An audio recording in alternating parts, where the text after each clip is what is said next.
সে খুন করেছে সেদিনকে এবং তার অনুসারীরা ছিল যারা এই প্ল্যান করছে যে কি করে এটাকে চাপা দেওয়া যায়, কি করে প্রমাণ করা যায় যে কিছুই ঘটেনি।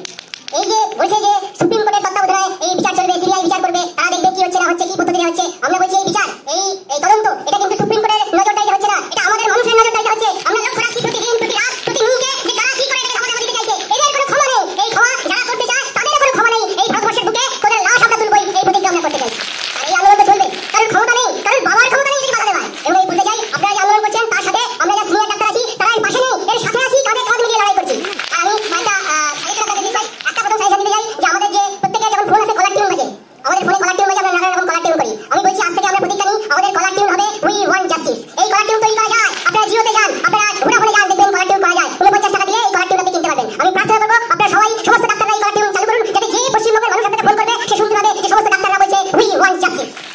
সেকেন্ড আমি যেটা বলতে চাই সেটা হচ্ছে যে আমাদের এই আন্দোলনের ফলে যে অবস্থা দাঁড়াচ্ছে হাসপাতালগুলোতে, সেই অবস্থায় যদি আমাদের দীর্ঘস্থায়ী আন্দোলন করতে হয় তাহলে আমরা কিভাবে করবো, কোন পথে চলবো, কখন আমরা ইমার্জেন্সি সার্ভিসটা আবার দেবো এবং কখন আমরা পূর্ণ বয়কট করবো, এই আলোচনা আপনারা করুন, আপনারা দীর্ঘস্থায়ী পরিকল্পনা করুন। কারণ এই আন্দোলন চলবে এবং মানুষের সাথে লড়াই করে কিন্তু আন্দোলন চলবে না, মানুষকে নিয়ে আন্দোলন করতে হবে, মানুষকে পাশে নিয়ে আন্দোলন চলছে এবং মানুষের সাথে নিয়ে আন্দোলন চলবে। আগামী বিগত দিনে কিন্তু যখন আন্দোলন হয়েছিল পশ্চিমবঙ্গের বুকে তখন মানুষকে সাথে নিয়ে জুনিয়র ডাক্তার ছিল, আমি সেই জুনিয়র ডাক্তারদের প্রতিনিধি। আর পরিশেষে আমি বলি যে আমাদের আন্দোলন মঞ্চে ওই যে মেয়েটি আমাদের মারা গেছে তার বাবা মা বলেছে এবার আন্দোলন মঞ্চে বাবা মা আসবে। আমি বলতে চাই শুধু ওই মেয়েটির বাবা মা আসবে না, আমাদের সমস্ত ডাক্তারের বাবা মা আসবে, তারাই মঞ্চে বসে থাকবে, তারাই মঞ্চে থেকে ঘোষণা করবে আমার ছেলের নিরাপত্তা দিন, আমার মেয়ের নিরাপত্তা দিন। এই ঘোষণা যাতে মুখ্যমন্ত্রী প্রধানমন্ত্রীর সাথে সবার কানে পৌঁছায় সেই ব্যবস্থা আমাদের করতে হবে। আর আমরা এই টিভি চ্যানেলের একটা অনুরোধ করতে চাই, এই যখন পুজো আসে আপনারা কাউন্টডাউন করেন, আজকে 60 দিন, আজকে 59 দিন, আজকে 58 দিন দুর্গা পুজোর, আজকে আপনারা কাউন্ট আপ করবেন না যে আজকে 18 দিন, কালকে 19 দিন, 20 দিন আমার মেয়ে মারা গেছে, এটা টিভিতে দেখাবেন না।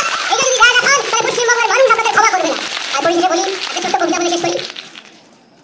মৃত্যুর ভৎসনা আমরা তো অহরহ শুনছি, আধারে ভরে রেখেতে তবু তো ভোরের বীজ বুনছি, আমাদের বিখ্যাত চিত্তে জীবনে জীবনে অস্তিত্বে কাল রাত ফলা উত্থিত বারবার হলাহল মাখছি, তবু তো ক্লান্তিহীন যত্নে প্রাণের পিপাসাটুকু স্বপ্নে প্রতি জন্মে মেলে রাখছি এই কালো রাত্রির সুকঠিন